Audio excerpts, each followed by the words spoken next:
आज अगर ये सवाल पूछा गया, ढोल गंवार शूद्र पशु नारी सकल ताड़ना के अधिकारी, तो टीवी के एंकर वहां बैठ करके कह रहे हैं कि इसमें ताड़ना का अर्थ होता है समझना, परखना। तो हम लोगों ने भी कहा तो जहां शूद्र लिखा है वहां अपनी अपनी जाति रख लो कुछ देर के लिए, और जहां नारी रखा है वहां अपने लोगों को रख लो, फिर तुम भी परखो कुछ दिन।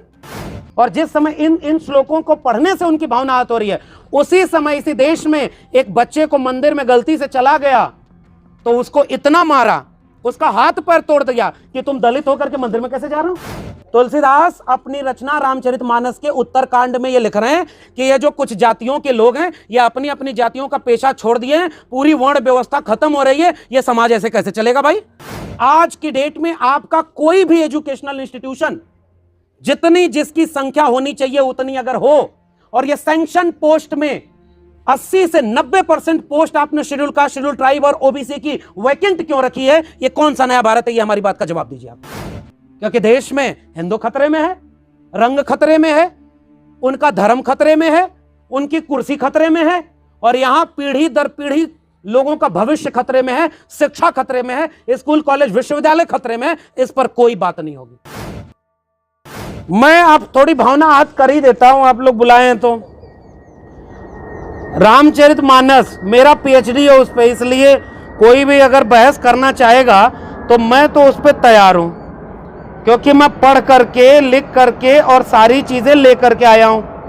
मैं कोटेशन पढ़ रहा हूं, मुझे नहीं पता कि इससे किसकी भावना कितनी आहत होती है। मंत्री ने क्या बोला था, जे बरनादम तेली कुमारा पूजी विप्रशील गुणहीना शूद्र न गुण गण गान प्रवीणा अधम जाति में विद्या पाए भय यथा अहि दूध पिलाए। इसका मतलब समझ रहे कि नहीं। तुलसीदास का सबसे पहले विरोध ब्राह्मणों ने इसलिए किया, इतिहास बता रहा हूं, वो वाला इतिहास नहीं, कैसे चंद्रगुप्त से सिकंदर कैसे मिलने कहां चले गए थे, वो सब इतिहास नहीं बता रहा हूं। विवेकानंद किससे बात कर रहे थे वो आप जानते होंगे। इस देश में एक ही व्यक्ति इतिहासकार हैं जो मन की बात करते हैं, हम लोग किताब और कलम की बात करते हैं। इसलिए उसमें क्या लिखा हुआ है, अधम जाति में विद्या पाए भयउ अथाई अहि दूध पिलाए। सांप को जैसे दूध पिलाना होता है वैसे अधम जाति के लोगों को विद्या देना होता है। फिर इनके एक प्रवक्ता थे टीवी पर बैठे, कहे अधम जात का अर्थ यह होता है जो धर्म को न माने, जो धर्म को न माने। तो मैंने कहा कि अगर अधम से ही काम चल जाता तो जाति क्यों लगाए। इसका मतलब कुछ जातियां ही ऐसी होती हैं जो उनके हिसाब से धर्म को नहीं मानती, इसलिए तो उनका मंदिर में प्रवेश वर्जित था। और जिस समय इन श्लोकों को पढ़ने से उनकी भावना आहत हो रही है, उसी समय इसी देश में एक बच्चे को मंदिर में गलती से चला गया तो उसको इतना मारा, उसका हाथ पैर तोड़ दिया कि तुम दलित होकर के मंदिर में कैसे जा रहे हो। मैंने अपने ट्विटर पर उसे शेयर किया। मैं अलग से कोई बात नहीं कर रहा हूं, आपके देश में हो रहा है। हमारे यहां बीएचयू में एक किस्सा है, इलाहाबाद यूनिवर्सिटी का भी चलता है, आप इस किस्से को जोड़ लीजिएगा। वो फिराक गोरखपुरी साहब थे, वहां वाइस चांसलर आए और कैंपस में गधे टहल रहे थे। इनका किसी भी जीवित व्यक्ति से कोई रिश्ता नहीं इस कहानी का। उन्होंने कहा कि अरे भाई आपके कैंपस में गधे बहुत रहते हैं क्या। तो उन्होंने जो वाइस चांसलर आए थे उनसे कहा नहीं रहते नहीं हैं, कभी कभार घूमने फिरने या किसी कार्यक्रम में चले आते हैं। हम तो भाई उस अभिधा लक्षणा व्यंजना में बात करने वाले लोग हैं। और कहा मतलब इस तरह से भाई ये एक व्यक्ति थे, वो मंदिर में उनकी वो जानवर था बांधा हुआ था, बार बार चले जाए तो वो आके शिकायत की है कि ये तो आकर के आपका जानवर यहां घुस चला आता है हमारे यहां। तो उन्होंने कहा कि माफ करिए जानवर है, इसे नहीं पता कहां जाना चाहिए कहां नहीं जाना चाहिए। हम कभी गए? मैं किसी की भावना आहत नहीं कर रहा हूं, हमारे यहां लिखा पढ़ा जाता है किससे कहानी, और इससे किसकी भावना आती है मैं पढ़ रहा हूं। पूरा सुनिए। नहीं तोष विचार न शीतलता सब जाति कुजाति भय मंगता ईर्षा परिपाश लोलुपता भरिपूरी रही समता बिगता सब लोक वियोग विशोक हुए वर्णाश्रम धर्म आचार गए दमदान दया नहीं जान पनी जड़ता पर वंचन तात घनी। अच्छा ये होता है कि जब वो लोग किसी बात पर विवाद करते हैं तो हमें एक मौका मिल जाता है कि चलो हम उस पर बात करते हैं। तो और बात करते हैं, हम उन्हीं की किताब का श्लोक पढ़ रहे हैं और उन्हीं की भाषा में पढ़ रहे हैं, पूरे सम्मान के साथ पढ़ रहे हैं। आगे क्या लिखा, कल्प कल्प भर एक एक नर का। अच्छा, इसका अर्थ बताने की जरूरत है कि थोड़ा बहुत आप लोग समझ पा रहे हैं। तुलसीदास अपनी रचना रामचरितमानस के उत्तरकांड में ये लिख रहे हैं कि ये जो कुछ जातियों के लोग हैं, ये अपनी अपनी जातियों का पेशा छोड़ दिए हैं, पूरी वर्ण व्यवस्था खत्म हो रही है, ये समाज ऐसे कैसे चलेगा भाई।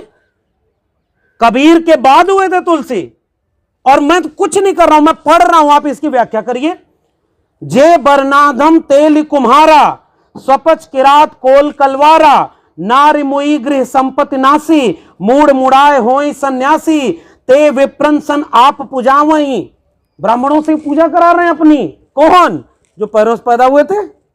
मैं नहीं लिख रहा हूं, तुलसी बोल रहे हैं। उभय लोक निजनाथ नसावई, विप्र निरक्षर लोलुप कामी, निराचार सठ विशली स्वामी, शूद्र करहि जप तप व्रत नाना। शंभू कर एकलव्य याद आ रहे हो तो इससे जोड़िएगा। शूद्र करें जप तप व्रत नाना, और बैठी बरासन कहें पुराना, और सब नर कल्पहि करें अचारा, जाय न बरनी अनीति अपारा। इतना बुरा समाज हो गया है कि ये शूद्र लोग अब जप कर रहे हैं, पढ़ाई कर रहे हैं, लिखाई कर रहे हैं, और आके जेएनयू में रोहित वेमुला को याद करने लगे। भाई इससे हलचल तो मचेगी। ये मैं पढ़ रहा हूं, उनकी किताब है, और इसलिए कर रहे हैं कि शूद्र दुजई उपदेश ज्ञाना, मेल जनेऊ ले कुदाना, और सब नर काम लोभ रत क्रोधी, देव विप्रसुत। अरे भाई क्या है ये? अगर इन शब्दों से हमारी भावना आहत होती है तो क्या हमारी भावनाएं भावनाएं नहीं है क्या? और ये सवाल हमारा मुल्क के निजामों से है। आप ताकत में हैं, संख्या में ज्यादा हैं, तो आपकी भावना भावना है। और हम ये कह रहे हैं कि अगर हम ये सवाल पूछेंगे, आप दोनों सवालों का मेरे जवाब दें। आज की डेट में आपका कोई भी एजुकेशनल इंस्टीट्यूशन, जितनी जिसकी संख्या होनी चाहिए उतनी अगर हो, और ये सैंक्शन पोस्ट में 80 से 90% पोस्ट आपने शेड्यूल कास्ट, शेड्यूल ट्राइब और ओबीसी की वैकेंट क्यों रखी है? ये कौन सा नया भारत है? ये हमारी बात का जवाब दीजिए आप। आपने रिसर्च की फेलोशिप बंद कर दी। आप जाइए, जितने लोग रिसर्च कर रहे होंगे उनको भी पता होगा। आप लोग के यहां अगर आ रही होगी, हमारे यहां तो प्रोफेसर की सैलरी रुक जा रही है। वो लोग कहते हैं, जो स्टाफ रूम में बैठ के कहते हैं, क्या बढ़िया पूरे देश में डंका बज रहा है, शेर पाला है, सब कुछ है। भाई मैं बार बार कहता हूं यार, इंसान को इंसान रहने दो। वो सब किया है, और जब सैलरी 3 दिन नहीं आई तो वही लोग परेशान हो गए, सैलरी क्यों रुक गई भाई?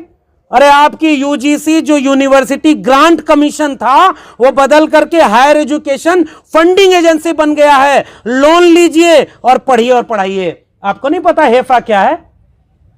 आपको नहीं पता नई शिक्षा नीति में क्या हो रहा है? कितना लोन आपके विश्वविद्यालय पर आप लोग हमसे ज्यादा जानते होंगे। और ज्यादा लोन होगा तो विश्वविद्यालय कैसे यहां से एरोप्लेन पकड़ करके लंदन भाग सकता है? वो तो कोई नीरव मोदी, ललित मोदी और विजय माल्या ही होगा ना।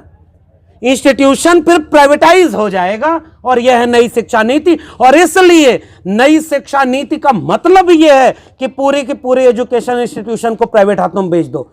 अगर नहीं भरोसा है तो पूछिए, इलाहाबाद विश्वविद्यालय में 400% जो फीस बढ़ गई, और इसके खिलाफ प्रोटेस्ट करने वाले विद्यार्थियों का, गांव गिराव कस्बे खेतों की मेड़ों से चल करके, मजदूरी करने वाले लोगों के घरों से निकल करके जब पहली पीढ़ी को लोग विश्वविद्यालय पहुंचे, तो आपने नई शिक्षा नीति में 400% फीस बढ़ा दी। किसको आप बाहर करना चाह रहे हैं एजुकेशन इंस्टीट्यूशन से? फेलोशिप आपने बंद कर दी, मौलाना आजाद के नाम पर बदल रही। आप किसी अच्छे नाम पर, अपने वाले के नाम पर रख देते, फेलोशिप बढ़ा देते। आपके पास तो इतने बड़े बड़े गुरु लोग हैं, बहुत लोग हैं, उनका सम्मान बढ़ाइए, 20-25 फेलोशिप और दे दीजिए बच्चों को। फेलोशिप का मतलब उन लोगों से पूछिए जो फर्स्ट जनरेशन के लोग हैं। वो फेलोशिप से केवल अपने ही नहीं पढ़ते, 1-2 छोटे भाई बहन अगर घर में हुए तो उनको भी पढ़ाया है। फेलोशिप का मतलब यह होता है। फेलोशिप बंद, सैलरी बंद। अब तो विश्व गुरु बनाने वाले देश में स्वयं ऐप बनेगा, 40% सिलेबस ऑनलाइन मोड में चलेगा, यूट्यूब पर पढ़ाई होगी, और शिक्षकों की नौकरी 40% नहीं होगी। यह है नया भारत। सौगंध मुझे इस मिट्टी की, मैं देश नहीं झुकने दूंगा। बहुत बड़े बड़े नारे और बहुत विकास, और उसमें इस देश में जितने भी परमानेंट अपॉइंटमेंट है वो धीरे धीरे बंद हो गए। और इसलिए मैं ये सवाल करने आया हूं, आपने अब तक वैकेंट पोस्ट फुलफिल करी नहीं एजुकेशनल इंस्टीट्यूशन में। आप कहते रहे कि ये सुपर स्पेशल जोन है। मंडल कमीशन आया इसी देश में, और मंडल कमीशन आने के बाद, मैं तो अभी भी कहता हूं साहब, भारत का संविधान या आजाद भारत के इतिहास को मंडल के पहले का भारत और मंडल के बाद के भारत के रूप में देखना और पढ़ना चाहिए। शेड्यूल कास्ट और शेड्यूल ट्राइब का रिजर्वेशन था, लोग चुपचाप रहते थे क्योंकि बहुत नाम मात्र के लोग थे। सर, जब आप लोग जिस समय आए रहे होगे वो तो और बुरा हालत रहा होगा, अपवाद में कुछ लोग आ गए। तो रिजर्वेशन जब आया तो उसका विरोध कौन किया? मंडल के विरोध में कमंडल कौन लाया? उस इतिहास में नहीं जा रहा हूं, लेकिन उस समय भी यह कहा गया था कि जो एजुकेशन सेक्टर है उसमें रिजर्वेशन नहीं लागू करेंगे, वहां तो टैलेंटेड लोग होने चाहिए। ये लोग रिजर्वेशन से आएंगे तो पेट में कैंची बची छोड़ देंगे। अब पता चल रहा है पुल गिर गया तो अगर उसमें खोजा गया कि आजकल जैसे नहीं हो रहा है, अपराध करो तो अपराधी अगर मुसलमान है तो पूरी की पूरी कौम पर यह टीवी की बहस चल रही है कि नहीं? आज अगर यह सवाल पूछा गया, ढोल गंवार शूद्र पशु नारी सकल ताड़ना के अधिकारी, तो टीवी के एंकर वहां बैठ करके कह रहे हैं कि इसमें ताड़ना का अर्थ होता है समझना, परखना। तो हम लोगों ने भी कहा तो जहां शूद्र लिखा है वहां अपनी अपनी जाति रख लो कुछ देर के लिए, और जहां नारी रखा है वहां अपने लोगों को रख लो, फिर तुम भी परखो कुछ दिन। बहुत परखा हमने। ये नहीं है डिस्कोर्स, ये नहीं है क्या? इसका मतलब ये कि जो ताकतवर है वो डिस्कोर्स अपने ढंग से चला रहा है, और यही इस देश में हो रहा है। वो लोग इस पर कभी बहस नहीं कर रहे हैं। और एक मुझे खतरा जो नजर आ रहा है, जो मिला था वही छीना जा रहा है। इसलिए जो चाहिए था, जो लड़ाई वहां जानी थी, फेलोशिप और बढ़ाओ, एजुकेशन इंस्टीट्यूशन को और ज्यादा फंड दो। जन आंदोलनों के नारे लगा करते थे साहब, शिक्षा पर जो खर्चा हो बजट का 10वां हिस्सा हो। अब कहां चला गया? बजट तो राफेल लाने में खर्च हो रहा है भाई। एक वो चल रहा है, पानी में जहाज चला रहे थे अभी कुछ दिन पहले, कल परसों, वो छपरा में जाके रुक गया। अरे भाई, आप थोड़ी गहराई नाप लेते। ये देश का विकास ऐसे ही हो रहा है, और अचानक वहां समझ में आ रहा है कि जहां कुछ बहुत जोर से नारा लगाया जा रहा हो, जिस चीज को जाकर के बहुत ज्यादा इमोशनली सेलिब्रेट किया जा रहा हो, अगले ही पल नजर रखिएगा उसे किसी प्राइवेट हाथों में बेच दिया जाएगा। अब ये इसीलिए तो किया गया, गंगा के किनारे को बेच दिया। और इसलिए हम कह रहे हैं कि एजुकेशन पर बात करना, और आज रोहित वेमुला को याद करते हुए बात करना, इन मौजूदा सवालों से बात करने का एक रास्ता और एक जरिया है। अगर हम ये सवाल नहीं पूछेंगे कि ये फेलोशिप क्यों बंद हो रही है, अगर हम ये सवाल नहीं पूछेंगे कि फीस क्यों बढ़ाई जा रही है, अगर हम ये सवाल नहीं पूछेंगे कि ये हेफा बनाकर लोन पर पूरा इंस्टीट्यूशन क्यों चलाना चाह रहे हैं, और तो और बड़े बड़े वाइस चांसलर और प्रोफेसर भी झंडे का रंग देख करके अगर आप रख रहे हैं, तो इसका भी सवाल तो हम पूछेंगे। वो हमारे यहां एक अपॉइंटमेंट हुआ, मैं नाम नहीं लूंगा, हम व्यक्तियों की बात नहीं करते, प्रवृत्तियों की बात करते हैं। वो उनसे पूछा कार्ल मार्क्स और लेनिन में क्या अंतर है, पॉलिटिकल साइंस का था सर। उन्होंने कहा वही 19-20 का अंतर है। तो उसने हाथ जोड़ के कहा कि बढ़िया हुआ माओ नहीं जोड़े, नहीं तो तुम कहते 19-20-21 का अंतर है। और ये चुटकुले नहीं है। हमारे दिल्ली विश्वविद्यालय में 5000 से ज्यादा एडहॉक टीचर हैं, और कह दूं कि मैं भी वही हूं, परमानेंट नहीं हूं। हमारे एक बार प्रिंसिपल ने किसी उनको भेजा, जाओ स्टाफ रूम में देख के आओ कितने टीचर बैठे हैं। वो लौट के आके बोला, कहा टीचर नहीं बैठे हैं, 2 एडहॉक बैठे हुए हैं। ये हालत आपने एजुकेशन इंस्टीट्यूशन की बना दी। और पता है अब गेस्ट पर अपॉइंटमेंट हो रहे हैं, फिक्स सैलरी, कोई परमानेंट अपॉइंटमेंट नहीं। बनाएंगे विश्व गुरु और गुरु होंगे ठेके पर। इसलिए हमने एक टर्म इजाद किया, ठेके पर प्रोफेसर। और हायर एजुकेशन का या किसी भी तरह के एजुकेशन सिस्टम का सबसे बड़ा क्राइसिस इस समय यही है कि आपने पूरे सिस्टम को बेच दिया है।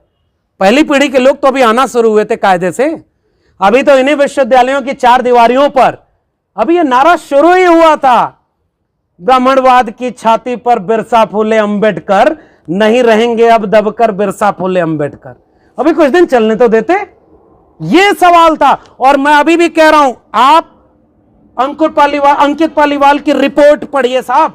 2022-23 में 20% से भी ज्यादा रिप्रेजेंटेशन अभी उस कम्युनिटी का है ही नहीं जो इस मुल्क में 80 से 90% कमेरा लोगों की है।